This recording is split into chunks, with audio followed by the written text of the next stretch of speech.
नमस्कार दोस्तों। आज के इस लेक्चर में हम शुरुआत करेंगे इंडियन पॉलिटी यानी कि भारतीय संविधान की। देखिए, ये जो सीरीज चलेगी इंडियन पॉलिटी की, वो चलेगी यूपीएससी सीएससी का जो एग्ज़ाम है उसके पॉइंट ऑफ व्यू के हिसाब से। और ये जो वीडियोस हैं ये आपको काफ़ी हद तक हेल्प करेंगे स्टेट पीसीएस के एग्ज़ाम के लिए भी। देखिए, यूपीएससी और स्टेट पीसीएस के लिए अगर हम इंडियन पॉलिटी को पढ़ते हैं तो उसके नीचे जो ग्रुप सी के एग्ज़ाम होते हैं वो हम लोगों के ऑलरेडी कवर हो जाते हैं, अपने आप कवर हो जाते हैं। तो ओवरऑल ये जो सीरीज चलेगी ये सारे एग्ज़ाम्स के लिए होगी जिन भी एग्ज़ाम्स में पॉलिटी को पूछा जाता है। देखिए, ज्योग्राफी की सीरीज़ ऑलरेडी मैं चला रहा हूँ, मध्यकालीन भारत की सीरीज़ ऑलरेडी चल रही है। आप लोग प्लेलिस्ट में जाइए, वहाँ पे को देखिए। ठीक है, मैथ्स की सीरीज़ ऑलरेडी चल रही है, जो सी सेट का एग्ज़ाम होता है उसके लिए जो सीरीज़ है वो ऑलरेडी चल रही है। कंप्यूटर की सीरीज़ ऑलरेडी चल रही है। तो एक बार इन सीरीज़ को आप लोग देखिए, क्योंकि मेरे हर वीडियो में मेरी कोशिश रहती है कि मैं अपना बेस्ट आप लोगों को दूं। तो चलिए शुरुआत करते हैं आज के टॉपिक की। देखिए, ये हमारा पहला वीडियो होगा भारतीय संविधान के लिए, इंडियन पॉलिटी का ये हमारा पहला वीडियो होगा। तो मैं शुरुआत करूँगा जो भारतीय संविधान की प्रस्तावना है उससे। देखिए, ये है भारतीय संविधान की प्रस्तावना यानी कि उद्देश्य का। इसमें स्टार्टिंग जो है वो कहाँ से है, हम भारत के लोगों से है। तो यहाँ पे को अगर आप लोग एक चीज़ देखेंगे तो ये होता है, कुछ यहाँ पे को शब्द आए हैं जैसे संपूर्ण, प्रभुत्व संपन्न, समाजवादी हो गया, पंथ निरपेक्ष हो गया, लोकतंत्रात्मक, गणराज्य। देखिए, जब तक इन शब्दों का अर्थ मुझको समझ में नहीं आएगा, इनकी मीनिंग मुझको समझ में नहीं आएगी, तब तक मैं प्रस्तावना को कभी समझ ही नहीं पाऊँगा। प्रस्तावना को समझने के लिए मुझको इन सारी चीज़ों की अच्छे से समझ होनी चाहिए। देखिए, यहाँ पे कुछ जैसे सामाजिक, आर्थिक और राजनीतिक न्याय लिखा है, तो मुझको पता होना चाहिए इस न्याय शब्द की गहराई का। जब तक मैं इस न्याय शब्द की गहराई को नहीं समझ पाऊंगा तब तक मैं इस प्रस्तावना को नहीं समझ सकता। सॉरी। जब तक मैं स्वतंत्रता की गहराई को नहीं समझूंगा तब तक मैं प्रस्तावना को नहीं समझ सकता। तो देखिए, इन शब्दों की गहराई की एक अच्छी समझ हमारे पास होनी चाहिए। तो सबसे पहले मैं यहाँ पे को स्टार्टिंग करूँगा कि प्रस्तावना होती क्या है। देखिए, प्रस्तावना को समझने के लिए आप लोग कुछ इस तरीके से समझिए। जैसे सपोज करिए कि मेरे पास एक बुक है। इस बुक के कवर में अगर फिजिक्स लिखा है तो मुझको पता चलेगा कि ये जो बुक है वो किसकी है, फिजिक्स की बुक है। ठीक है। तो ठीक इसी तरीके से जब हमारे संविधान का निर्माण हुआ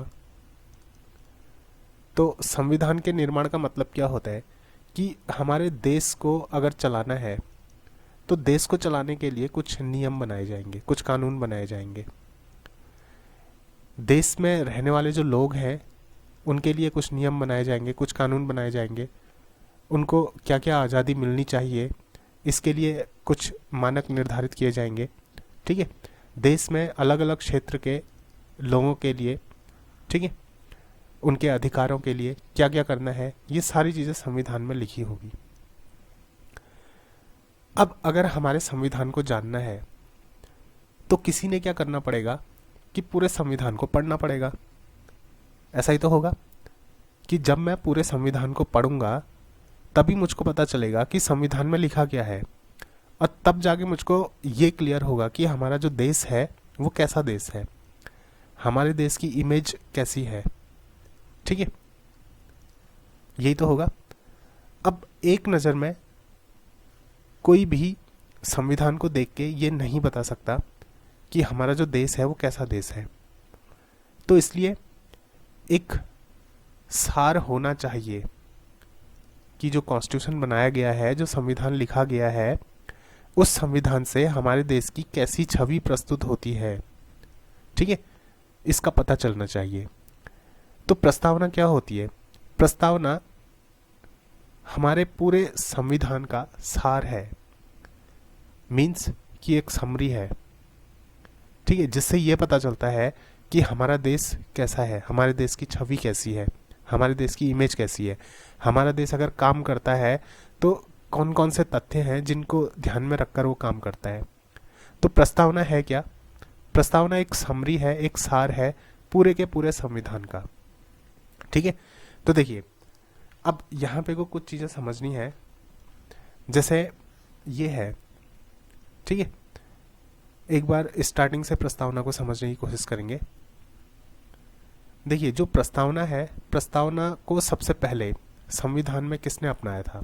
ठीक है, सबसे पहले संविधान में प्रस्तावना को अपनाया था अमेरिका ने, क्योंकि अमेरिका ने अपना संविधान बहुत पहले बना लिया था, भारत से कई साल पहले। ठीक है, 100-200 साल पहले भारत से अमेरिका ने अपना संविधान बना लिया था। तो अमेरिका ने क्या किया? देखिए अमेरिका ने संविधान की प्रस्तावना को अपनाया। ठीक है, उसके बाद अलग अलग देशों ने प्रस्तावना को अपनाया। सबसे पहले किसने अपनाया? ठीक है, अमेरिका ने प्रस्तावना को अपनाया। उसके बाद अलग अलग देशों ने क्या हुआ? प्रस्तावना को अपनाया। ठीक है, तो अब देखिए प्रस्तावना में क्या लिखा गया है। हमारी जो प्रस्तावना है उसमें लिखा गया है हम भारत के लोग। ठीक है, इसका मतलब ये जो प्रस्तावना है इसको किसने बनाया है? इसको बनाया है भारत के लोगों ने। ठीक है, संविधान का निर्माण करने के लिए जो संविधान सभा बनाई गई थी, ठीक है, संविधान निर्माण के लिए जो संविधान सभा बनाई गई थी, उस संविधान सभा ने प्रस्तावना में ये कभी नहीं लिखा कि ये प्रस्तावना किसी एक व्यक्ति ने बनाई है। ठीक है, या फिर ये जो संविधान है वो किसी एक व्यक्ति ने बनाया है या फिर एक सभा ने बनाया है, ऐसा कुछ नहीं। उन्होंने प्रस्तावना में लिख के डायरेक्टली, ठीक है, ये सिग्नल दिया है कि जो संविधान है उसको कौन बना रहे हैं? उसको भारत के लोग बना रहे हैं। ठीक है, ये संविधान किसका है? ये भारत के लोगों का संविधान है। तो इसका मतलब संविधान को जो शक्ति प्राप्त होती है वो कहाँ से प्राप्त होती है? वो भारत के लोगों से प्राप्त होती है, क्योंकि संविधान बनाया गया है भारत के लोगों के लिए। और किसके द्वारा बनाया गया है? भारत के लोगों के द्वारा बनाया गया है। ठीक है, देखिए जो संविधान सभा की जो टीम थी वो कौन थे? वो भी तो भारत के लोग ही थे। ठीक है, वो कौन थे? वो भी भारत के लोग ही थे। तो इसलिए क्या है कि संविधान में क्या लिखा गया है? हम भारत के लोग, यानी कि संविधान को जो शक्ति मिलेगी वो कहाँ से मिलेगी?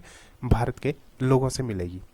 ठीक है, तो देखिए आगे को क्या लिखा है? हम भारत के लोग भारत को एक संपूर्ण प्रभुत्व संपन्न, ठीक है, समाजवादी, पंथ निरपेक्ष, लोकतंत्रात्मक गणराज्य बनाने के लिए तथा उसके समस्त नागरिकों को, ठीक है, सामाजिक, आर्थिक और राजनीतिक न्याय दिलाने के लिए विचार, अभिव्यक्ति, विश्वास, धर्म और उपासना की स्वतंत्रता, प्रतिष्ठा और अवसर की समता प्राप्त करने के लिए तथा उन सब में व्यक्ति की गरिमा और राष्ट्र की एकता और अखंडता सुनिश्चित करने वाली बंधुता बढ़ाने के लिए दृढ़ संकल्प होकर अपनी इस संविधान सभा में आज तारीख 26 नवंबर 1949, ठीक है, फिर ये शुक्ल सप्तमी संवत 2006 विक्रमी को एतत् द्वारा इस संविधान को अंगीकृत, अधिनियमित और आत्मर्पित करते हैं।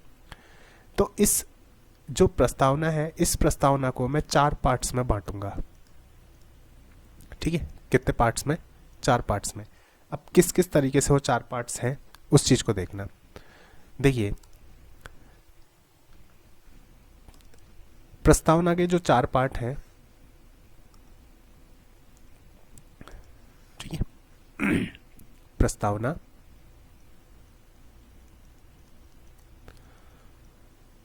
प्रस्तावना के जो 4 पार्ट हैं ये उसके 4 मुख्य तत्व हैं। ठीक है, ये इसके क्या होंगे? मुख्य तत्व होंगे। तो सबसे पहला, ठीक है, सबसे पहला होगा संविधान को शक्ति। संविधान को शक्ति। ठीक है, तो देखिए संविधान को जो शक्ति है वो कहाँ से मिल रही है? अभी इसमें देखा था, संविधान को जो शक्ति है वो कहाँ से मिलती है? हम भारत के लोगों से मिलती है। ठीक है, बात समझ में आई? किससे मिलती है? हम भारत के लोगों से मिलती है। तो संविधान को शक्ति कहाँ से मिलती है? ठीक है, ये मिलती है भारत के लोगों से। कहाँ से? भारत के लोगों से। ठीक है। दूसरी चीज इसकी प्रकृति, ठीक है। दूसरी चीज भारत की प्रकृति, भारत की प्रकृति कैसे लिखते हैं प्रकृति, चलो जैसे भी लिखते हैं आप लोग समझ जाना, ठीक है। भारत की प्रकृति। अब देखो भारत की प्रकृति कैसी है, भारत है कैसा, तो यहाँ पे को देखो भारत की जो प्रकृति है वो कैसी है, ठीक है। इन शब्दों को ध्यान से देखो, प्रभुत्व संपन्न, समाजवादी, पंथ निरपेक्ष, लोकतंत्रात्मक गणराज्य। बात समझ में आई? ये है क्या भारत की प्रकृति, ठीक है। तो कैसी है भारत की प्रकृति, ये है संप्रभु, ठीक है, संप्रभु। अब मैं एक एक करके इन सारे शब्दों का अर्थ आप लोगों को बताऊंगा, पहले देख लीजिए, ठीक है। भारत की प्रकृति कैसी है, संप्रभु, समाजवादी, ठीक, समाजवादी, संप्रभु, समाजवादी, धर्मनिरपेक्ष, धर्मनिरपेक्ष, धर्मनिरपेक्ष, लोकतंत्रात्मक, लोकतंत्रात्मक, तंत्रात्मक, गणतांत्रिक राज व्यवस्था, गणतांत्रिक, ठीक है, गणतांत्रिक राज व्यवस्था, राज व्यवस्था, गणतंत्रात्मक राज व्यवस्था, ठीक है। ये क्या है, भारत की प्रकृति है, ठीक है। उसके बाद देखिए तीसरा जो तत्व है, तीसरा तत्व ये है उद्देश्य। आखिर संविधान को बनाने का उद्देश्य क्या था, ठीक है। तो देखिए संविधान को बनाने का जो उद्देश्य है वो क्या है, वो आप लोगों को यही प्रस्तावना से पता चलेगा। देखिए उद्देश्य क्या है, उद्देश्य ये है, ठीक है। एक बार इसको मैं डिलीट कर दूं थोड़ा सा,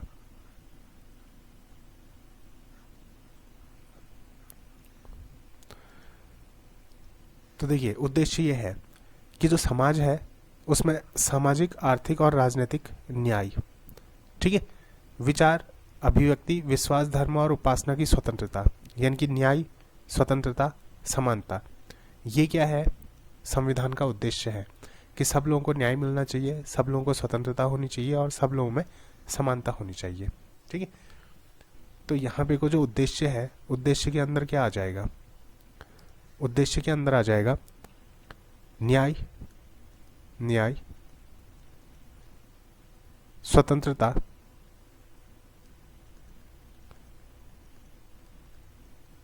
न्याय, स्वतंत्रता, ठीक है, समानता, समानता व बंधुत्व, ठीक है, न्याय, स्वतंत्रता, समानता व बंधुत्व। तीन, और लास्ट में जो सबसे अंतिम चीज है, चौथा तत्व, ये लागू कब हुआ, ठीक है, ये क्या है, चौथा तत्व है, ठीक है, ये लागू कब हुआ। तो देखिए संविधान में जो चौथी चीज है, इसमें यहाँ पे को जो डेट दी है वो डेट कितनी दे रखी है, ठीक है, वो डेट दी है 26 नवंबर 1949, ठीक है, कितनी दे रखी है, 26 नवंबर 1949, 26 नवंबर 1949। तो देखिए ये चार मुख्य तत्व हैं किसके, भारतीय संविधान के। पहला तत्व क्या है, संविधान को शक्ति, ठीक है, कहाँ से मिलती है, भारत के लोगों से। दूसरा है भारत की प्रकृति कैसी है, भारत एक ऐसा देश है जो संप्रभु है, समाजवादी है, धर्मनिरपेक्ष है, लोकतंत्रात्मक, गणतांत्रिक राज व्यवस्था वाला देश है, ठीक है। तीसरी चीज जो संविधान है उसको बनाने का उद्देश्य क्या था, सबको न्याय मिले, स्वतंत्रता मिले, समानता मिले और सब में भाईचारा बने रहे। और चौथी चीज, संविधान को लागू कब किया गया, 26 नवंबर 1949। तो ये 4 चीज़ें हमें इस प्रस्तावना से पता चल जाती हैं। ठीक है, तो इस प्रस्तावना से रिलेटेड चीज़ें आप लोगों को पता चली होगी। चलिए थोड़ा सा आय को इसमें बढ़ते हैं। अब एक एक करके इन सारे शब्दों का अर्थ समझने की कोशिश करते हैं कि संप्रभु क्या है, समाजवादी क्या है, धर्मनिरपेक्ष क्या है, लोकतंत्रात्मक, गणतंत्रात्मक, ये सारी चीज़ें। ठीक है, देखिए सबसे पहले एक चीज़ समझिए कि समाजवाद, ठीक है, सबसे पहले हम लोग समझते हैं समाजवाद। देखिए समाजवाद 2 तरीके का होता है। समाजवाद कितने तरीके का होगा? 2 तरीके का होगा। ठीक, समाजवाद कितने तरीके का होगा? 2 तरीके का। देखिए एक तो क्या होता है, लोकतांत्रिक समाजवाद होता है। ठीक है, एक क्या होता है, लोकतांत्रिक समाजवाद।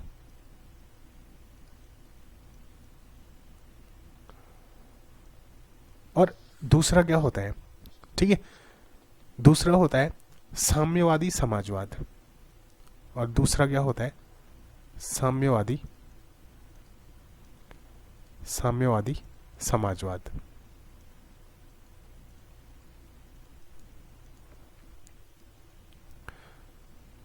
ठीक है, लोकतांत्रिक समाजवाद और साम्यवादी समाजवाद।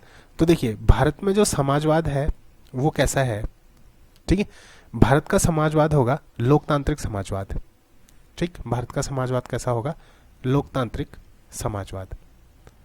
देखिए लोकतांत्रिक समाजवाद में क्या होगा,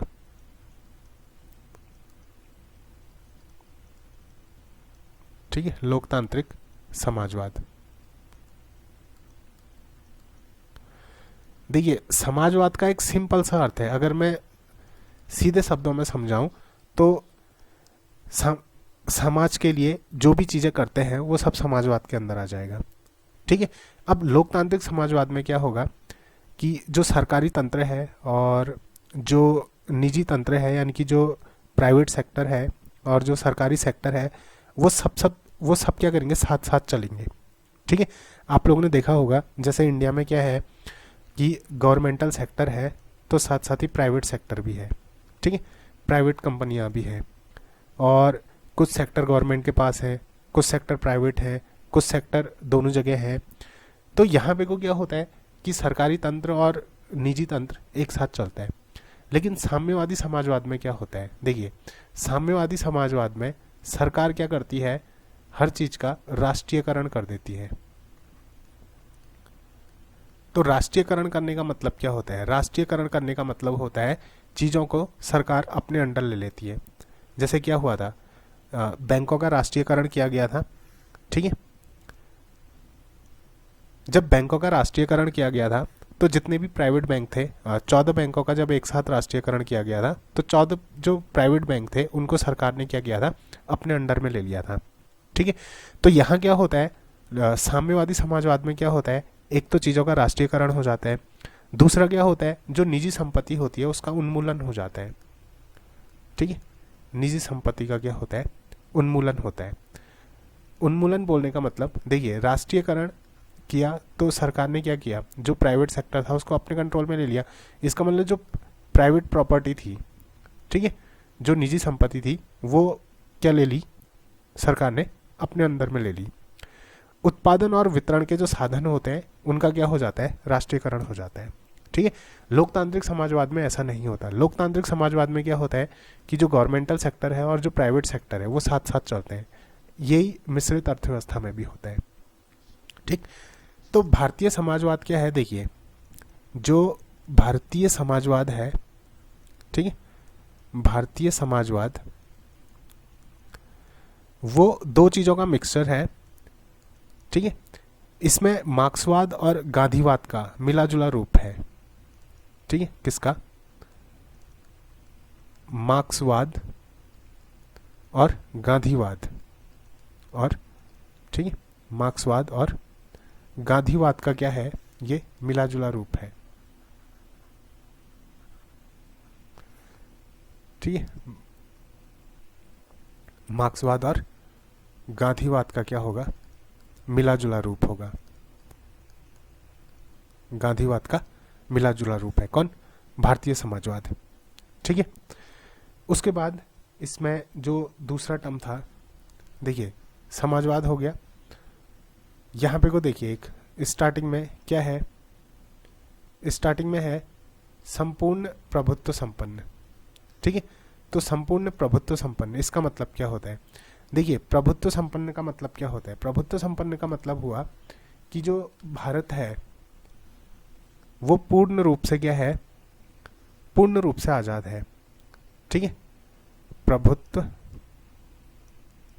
प्रभुत्व संपन्न, कैसे लिखते हैं, संपन्न। चलो अगर गलत भी होता है तो आप लोग देख लेना। ठीक है, बस समझ जाना कि मैंने संपन्न लिखा है, भावनाओं को समझना। प्रभुत्व संपन्न, देखिए प्रभुत्व संपन्न मतलब कि भारत को कोई दूसरा स्टेट कंट्रोल नहीं करता। ठीक है, जैसे क्या था, आज़ादी से पहले भारत पे किसका कंट्रोल था, ठीक है, भारत पे किसका नियंत्रण था, ब्रिटेन का था। भारत को कौन कंट्रोल कर रहा था, ब्रिटेन कंट्रोल कर रहा था। तो अब भारत अगर प्रभुत्व संपन्न हो गया है आज़ादी के बाद, तो इसका मतलब भारत को कोई दूसरी शक्ति कंट्रोल नहीं कर रही। भारत स्वयं में क्या है, ठीक है, स्वयं में अब प्रभुत्व संपन्न है, उस पर कोई दूसरा स्टेट या फिर दूसरी कंट्री उसको कंट्रोल नहीं करती। भारत एक तरीके से क्या है, आज़ाद है। ठीक है, ये प्रभुत्व संपन्न हुआ। तो यहाँ दो चीज़ें हमने एक्सप्लेन की हैं, एक समाजवाद और दूसरा प्रभुत्व संपन्न। ठीक है, तीसरा इसमें आता है पंथ निरपेक्ष। तीसरा इसमें क्या है, पंथ निरपेक्ष। ठीक है, तो देखिए पंथ निरपेक्ष का क्या अर्थ होता है, सॉरी, पंथ, ठीक है, निरपेक्ष, पंथ निरपेक्ष। देखिए पंथ निरपेक्ष, या फिर मैं इसको यहाँ पे को एक बार देखिए, पंथ निरपेक्ष बोलिए या फिर इसको आप लोग धर्म निरपेक्ष बोलिए। ठीक है, इसका क्या अर्थ होता है, देखिए इसका अर्थ हुआ कि, चलिए यहाँ पर से इसमें लिखते हैं। ठीक है,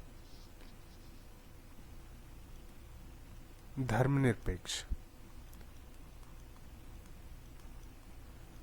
धर्मनिरपेक्ष या फिर पंथ निरपेक्ष। ठीक है, देखिए इसका मतलब हुआ कि यहाँ भारत में किसी एक पर्टिकुलर धर्म को बढ़ावा नहीं मिलता।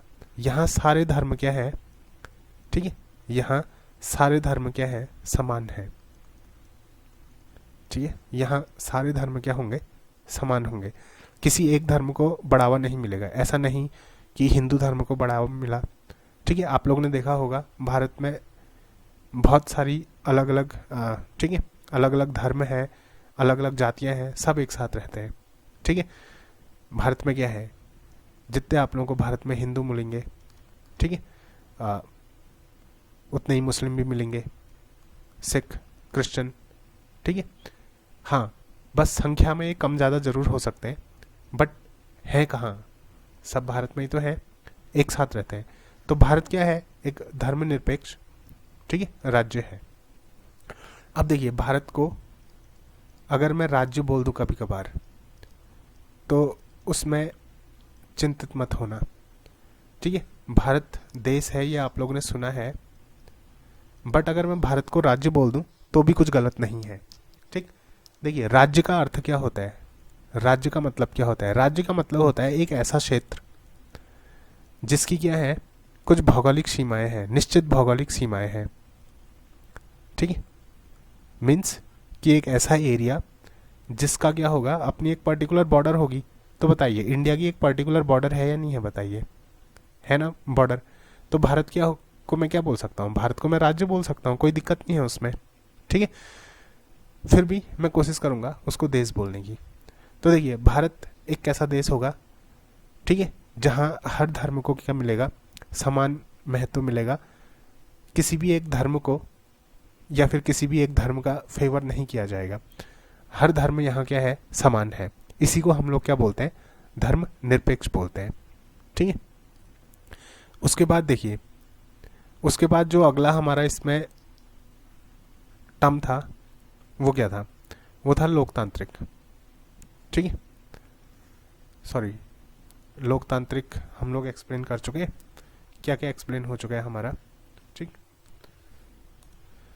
देखिए, अच्छा, लोकतांत्रिक समाजवाद हम लोग का एक्सप्लेन हो चुका है। समाजवाद ठीक हो गया, लोकतांत्रिक समाजवाद, ये भारतीय समाजवाद, अच्छा ये हो गया एक्सप्लेन। प्रभुत्व संपन्न हो गया, पंथ निरपेक्ष हो गया। ठीक है, पंथ निरपेक्ष हो गया। अब हम लोग का क्या बता, लोकतांत्रिक। ठीक है, लोकतांत्रिक, लोकतांत्रिक। देखिए, जैसे बोलते हैं ना लोकतंत्र, तो लोकतंत्र का मतलब क्या हुआ, लोकतंत्र का मतलब होगा कि जो सर्वोच्च शक्ति है, ठीक है, सर्वोच्च शक्ति है, वो कहाँ है, वो जनता के हाथों में है। ठीक है, वो कहाँ है, जनता के पास है। तो देखिए, मैंने स्टार्टिंग में बोला था कि संविधान को जो शक्ति मिलती है वो कहाँ से मिलती है, वो जनता से तो मिलती है। ठीक है, तो भारतीय संविधान को इस तरीके से बनाया गया है कि जो पावर दी गई है वो पावर किसको दी गई है, वो पावर दी गई है भारत की जनता को। ठीक, अब देखिए, ये जो लोकतंत्र होगा ना, ये दो तरीके का होता है। ठीक है, ये दो तरीके का होता है, एक होता है प्रत्यक्ष और दूसरा क्या होता है, अप्रत्यक्ष। एक में देखिए एकदम डायरेक्ट आप लोगों को रिप्रेजेंट होगा कि ये कंट्री में क्या है, लोकतंत्र है। और एक कंट्री में ऐसा होता है जहां पे कोई लोकतंत्र होता है लेकिन वो इनडायरेक्टली होता है। ठीक है, तो जैसे इंडिया है, तो इंडिया में क्या है, ठीक है, भारत में क्या है, अप्रत्यक्ष लोकतंत्र है। जैसे न्यूजीलैंड है, तो न्यूजीलैंड में क्या है, प्रत्यक्ष लोकतंत्र है। अब एक बार समझिए कि प्रत्यक्ष और अप्रत्यक्ष लोकतंत्र क्या होता है। ठीक है, देखिए, प्रत्यक्ष लोकतंत्र में क्या होता है ना, जो देखिए दोनों लोकतंत्र में पावर जो होती है वो जनता के पास होती है। ठीक है, बस प्रत्यक्ष में क्या होगा कि प्रत्यक्ष में जनता को कुछ ऐसे टूल्स दिए जाते हैं, ऐसे औजार दिए जाते हैं, ठीक है, जिनकी सहायता से जनता क्या करती है, ठीक है, जनता अपने कुछ निर्णय लेती है। यहाँ पे कोई टूल्स का ये मतलब नहीं है कि जनता को ठीक है हथौड़ा दे दिया जाएगा या फिर आरी दे दी जाएगी, ऐसा कुछ नहीं है। टूल्स का मतलब क्या होता है, औजार बोलने का मतलब ये है कि जनता को कुछ ठीक है ऐसे नियम बना रखे हैं जिनसे जनता क्या करती है, डायरेक्ट निर्णय ले सकती है। ठीक है, जैसे रिकॉल। रिकॉल का मतलब क्या होता है, रिकॉल का मतलब ये होता है कि अगर आपको कोई नेता पसंद नहीं आता तो आप लोग क्या करते हैं कि उसको हटा भी सकते हैं, उसके बदले दूसरा ला सकते हैं। ठीक है, जैसे जनमत संग्रह हो गया, जनमत संग्रह। जनमत संग्रह में क्या होता है, ठीक है, जनमत संग्रह में जनता से पूछा जाता है कि आप क्या चाहते हो। ठीक है, तो उनकी जो राय होती है उसके बेसिस पे कोई डिसीजन लिया जाता है। तो ये जो है, जैसे रिकॉल हो गया और जनमत संग्रह हो गया, ये सब क्या है, ये ऐसे औजार हैं, ये ऐसे टूल्स हैं जिनसे जनता क्या होती है, डायरेक्ट निर्णय लेती है। जनता क्या करेगी, डायरेक्ट डिसीजन लेगी। ठीक है, और अप्रत्यक्ष लोकतंत्र में क्या होता है, अप्रत्यक्ष लोकतंत्र में देखिए यहाँ पे को मान लीजिए जनता है, ठीक है, तो ये जनता क्या करेगी ना, डायरेक्ट निर्णय नहीं लेगी। ठीक है, बात समझ रहे हैं आप लोग, ये जनता डायरेक्ट निर्णय नहीं लेगी, बल्कि होगा क्या, इस जनता में से ये किसी एक को चुन के आगे भेजेंगे। ठीक है, इसको चुन के जैसे मान लीजिए आगे भेज दिया, ये एक नेता होगा। ठीक है, तो इस जनता ने क्या किया, इन्हीं बीच में से किसी एक को चुन के आगे भेजा। अब ये जनता क्या करेगी, अपनी बात इसको बताएगी और ये जो होगा अपनी बात सामने रखेगा। तो ओवरऑल है क्या ना, देखिए ये किसकी बात सामने रखेगा, जनता की बात तो सामने रखेगा। ये नेता है, ये करेगा क्या, जनता की बात सामने रखेगा। तो डायरेक्ट जनता इसमें एक्शन नहीं ले रही है, यहाँ पे को जो एक्शन लिया जा रहा है वो किसके थ्रू लिया जा रहा है, जनता एक नेता के थ्रू एक्शन ले रही है। तो ये क्या हो गया, अप्रत्यक्ष लोकतंत्र हो गया। मीन्स कि जो शक्ति है वो दोनों जगह जनता के पास ही है, यहाँ भी और यहाँ भी, प्रत्यक्ष में भी और अप्रत्यक्ष में भी, बस तरीका अलग है। यहाँ पे को बहुत सारे लोग क्या कर रहे हैं, एक नेता को चुन के भेज रहे हैं और ये नेता इन सारे लोगों की आवाज़ उठा रहे हैं। अब ऐसा क्यों किया इंडिया में, ठीक है, कि एक नेता चुना जाएगा, वो नेता क्या करेगा, इस जनता की आवाज़ को आगे बढ़ाएगा।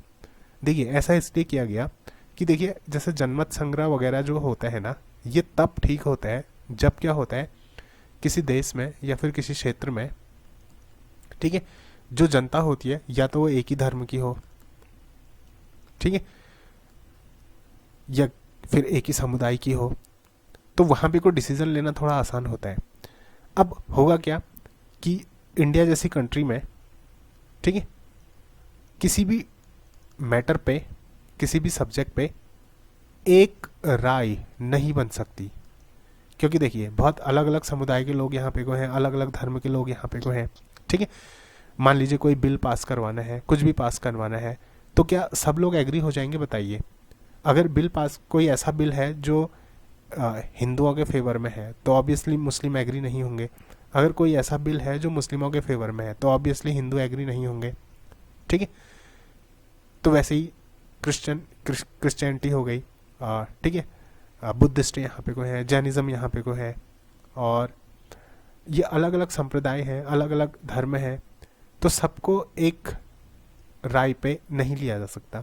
तो इसलिए यहाँ पे को क्या होता है, इनडायरेक्ट क्या है, जो अप्रत्यक्ष रूप से क्या है, यहाँ पे को लोकतंत्र है, ठीक है। तो ये हो गया क्या, लोकतंत्र।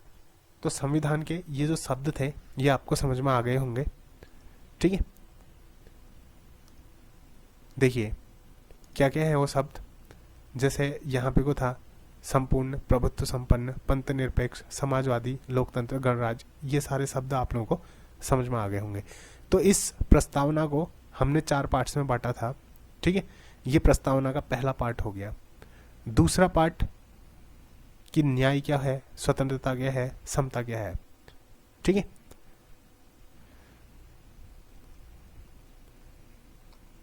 तो चलिए आय को बढ़ते हैं इसमें। अब देखिए ये सारी चीजें हम लोगों ने समझी। अब उसके बाद देखिए, अब यहां पे को 3 चीजों की बात की गई है, स्वतंत्रता, ठीक है। प्रस्तावना में किन 3 चीजों की बात की गई है, स्वतंत्रता, समता, समता यानी कि समानता, और बंधुत्व, और बंधुत्व, ठीक है। स्वतंत्रता, समता और बंधुत्व। देखिए ये जो स्वतंत्रता, समता और बंधुत्व था ना, ये कहां से लिया गया था, ये लिया गया था फ्रांस की क्रांति से, ठीक है। फ्रांस की क्रांति से, ये कहां से लिया गया था, फ्रांस की क्रांति से लिया गया था। कब हुई थी ये, 1789 से 1799 के बीच हुई थी, ठीक है। तो यहाँ पे को अगर बात की जाती है स्वतंत्रता की, समता की और बंधुत्व की, तो ये जो स्वतंत्रता, समता और बंधुत्व है, ये क्या होनी चाहिए, ठीक है। अच्छा 1 मिनट, हाँ स्वतंत्रता हो गई ना। तो देखिए ये जो स्वतंत्रता है ये कैसी स्वतंत्रता होगी, ठीक है। एक बार मैं इसको मिटा दूं,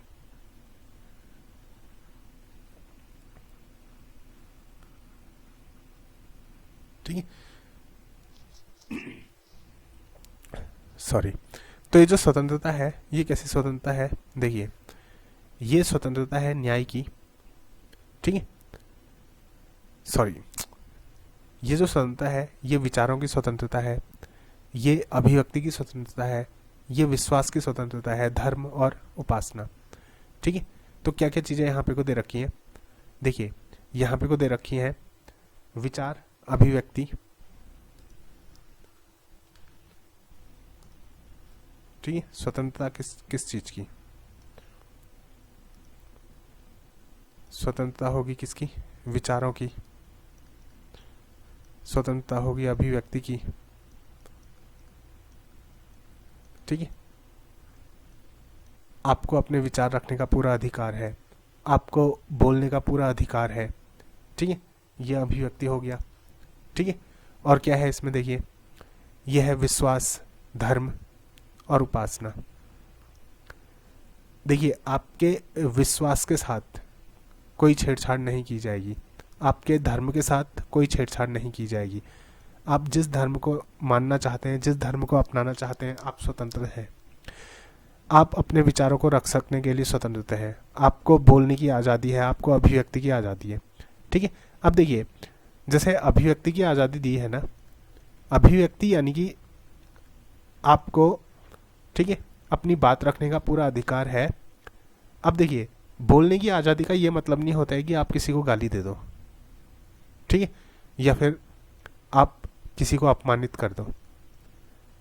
अभिव्यक्ति का मतलब होता है कि आप अपनी बात रखिए और सही तरीके से रखिए।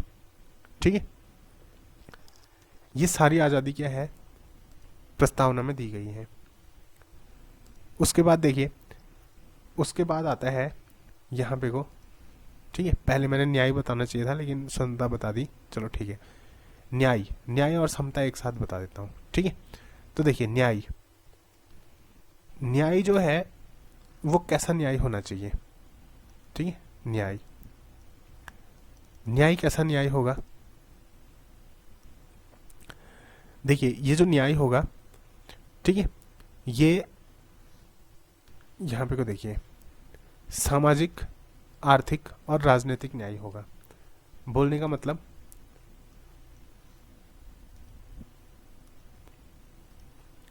सामाजिक, ठीक है, सामाजिक, आर्थिक, आर्थिक और राजनीतिक, ठीक है, सामाजिक, आर्थिक और राजनीतिक। तो देखिए आपको सामाजिक न्याय भी मिलेगा, आर्थिक न्याय भी मिलेगा और राजनीतिक न्याय भी मिलेगा। बोलने का मतलब जैसे मान लीजिए आप इलेक्शन में खड़ा होना चाहते हैं, आप चुनाव लड़ना चाहते हैं, तो इस आधार पे आपको चुनाव लड़ने से कोई नहीं रोकेगा, ठीक है, कि आप किस वर्ग के हैं, आप अमीर हैं या गरीब हैं, ठीक है, या फिर आपकी एजुकेशनल क्वालिफिकेशन क्या है, मीन्स कि आप लोगों को समानता दे रखी है, आप लोग को राजनीतिक न्याय की समानता, ठीक है, आपके साथ कोई भेदभाव नहीं किया जाएगा, भले ही आप अमीर हो गरीब हो। ठीक है, अब देखिए क्या भारत में कोई गरीब प्रधानमंत्री नहीं बनता है, ठीक, हाँ, अब देखो प्रैक्टिकल सिचुएशन थोड़ी सी अलग होती है कि जो इंसान चुनाव लड़ रहा है तो ऑब्वियसली उसके पास पैसा होगा, तो प्रैक्टिकल सिचुएशन थोड़ी अलग हो जाती है, लेकिन जो संविधान बनाया गया है वो किस बेसिस पे बनाया गया है कि सबको मौका मिल सके। ठीक है, एक गरीब इंसान को रोका नहीं जाएगा कि तुम गरीब हो, तुम चुनाव नहीं लड़ सकते करके। हाँ, प्रैक्टिकली अब उसको खुद ही पता चल जाएगा, यार मेरे पास पैसा नहीं है, मैं चुनाव कैसे लड़ूंगा, वो अलग चीज़ है, अदरवाइज उसको चुनाव लड़ने का अधिकार है। ठीक है, वर्ग के आधार पर उसको, ठीक है, भेदभाव नहीं किया जाएगा। देखिए आर्थिक न्याय मिलना चाहिए कि जो, ठीक है, आर्थिक रूप से कमज़ोर है उनको, उनके साथ भी क्या होनी चाहिए, समानता होनी चाहिए। सामाजिक न्याय मिलना चाहिए।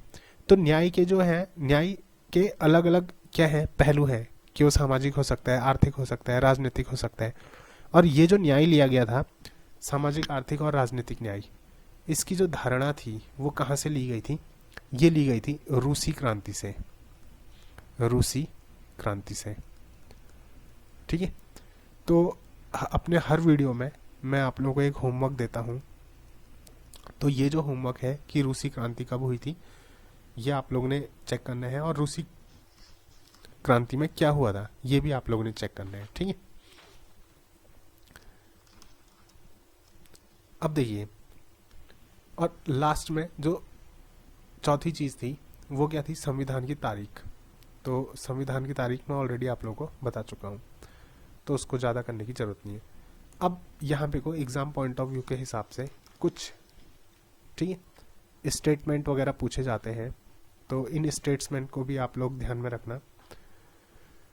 देखिए, संविधान की प्रस्तावना हमारे दीर्घकालिक सपनों का विचार है, ये किसने बोला था, ठीक है। संविधान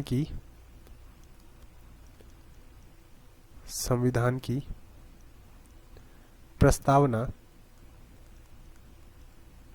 संविधान की प्रस्तावना हमारे दीर्घकालिक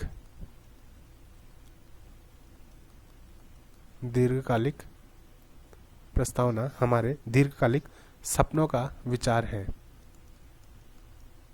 सपनों का विचार है, दीर्घकालिक सपनों का विचार है। ये जो स्टेटमेंट है, ये स्टेटमेंट किसका है, ये है, ठीक है, ये जो स्टेटमेंट है ये है सर अल्लादी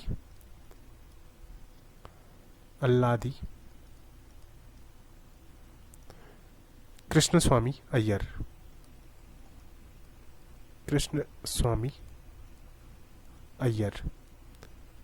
ठीक है। ये स्टेटमेंट आप लोग याद रखना। संविधान की प्रस्तावना हमारे दीर्घकालिक सपनों का विचार है, किसका स्टेटमेंट है, सर अल्लादी कृष्णस्वामी अय्यर, ठीक। अगला जो स्टेटमेंट है, प्रस्तावना हमारी संप्रभु लोकतांत्रिक गणराज्य का भविष्य फल है। प्रस्तावना हमारी, ठीक है, प्रस्तावना हमारी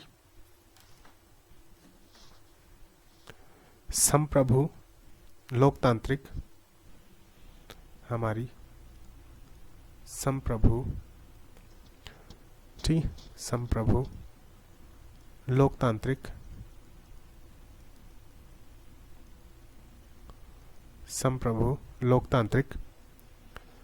गणराज्य का भविष्य फल है, गणराज्य का भविष्य फल है, भविष्य फल है। ये जो स्टेटमेंट है, ये स्टेटमेंट किसका है, ठीक है, ये स्टेटमेंट है के.एम. मुंशी का, के.एम. मुंशी, ठीक, किसका स्टेटमेंट है, के.एम. मुंशी का। फिर उसके बाद देखिए, प्रस्तावना को संविधान का कुंजी नोट किसने कहा,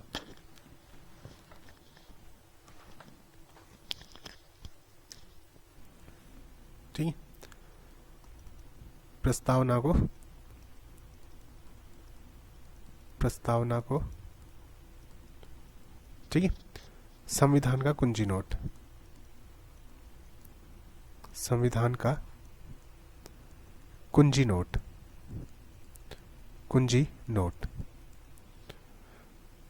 किसने कहा, ठीक है, संविधान को प्रस्तावना का कुंजी नोट किसने कहा, ये कहा था अर्नेस्ट बार्कर ने, ठीक, किसने कहा था, अर्नेस्ट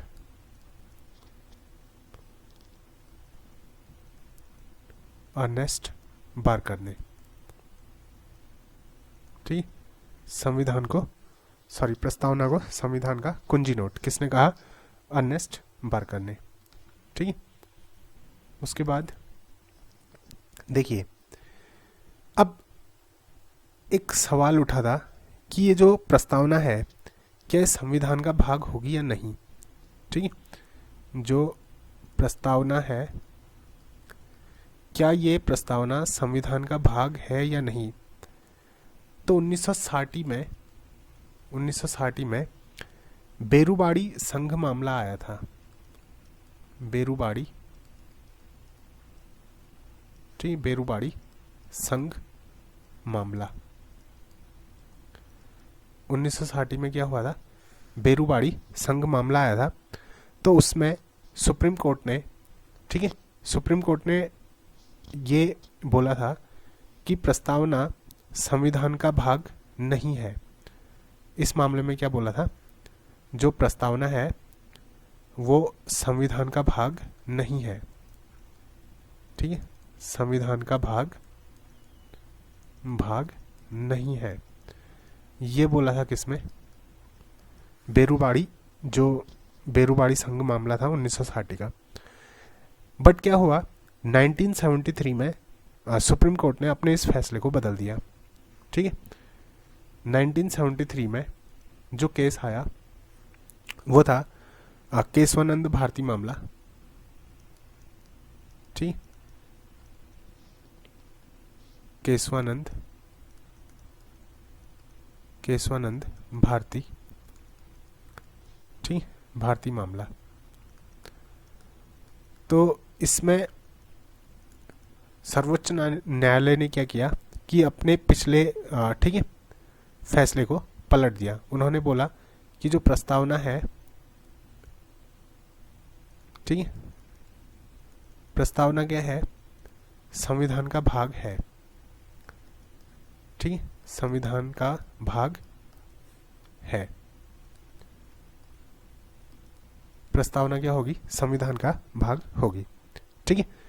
अब देखिए, जो प्रस्तावना है ना, प्रस्तावना, ठीक है, प्रस्तावना ये ना तो विधायिका की शक्ति का स्रोत है, प्रस्तावना ना तो विधायिका की शक्ति का स्रोत है, विधायिका की शक्ति का स्रोत है, ठीक है। प्रस्तावना ना तो विधायिका की शक्ति का स्रोत है और ना ही उसकी शक्तियों पर प्रतिबंध लगाता है, और ना ही उसकी शक्तियों पर, ना ही उसकी शक्तियों पर प्रतिबंध लगाता है, प्रतिबंध लगाता है, ठीक। प्रस्तावना क्या है, ना तो विधायिका की शक्ति का स्रोत है, ना ही उसकी शक्तियों पर क्या करेगा, प्रतिबंध लगाएगा। और ये जो प्रस्तावना है ना, वो गैर न्यायिक है, गैर न्यायिक।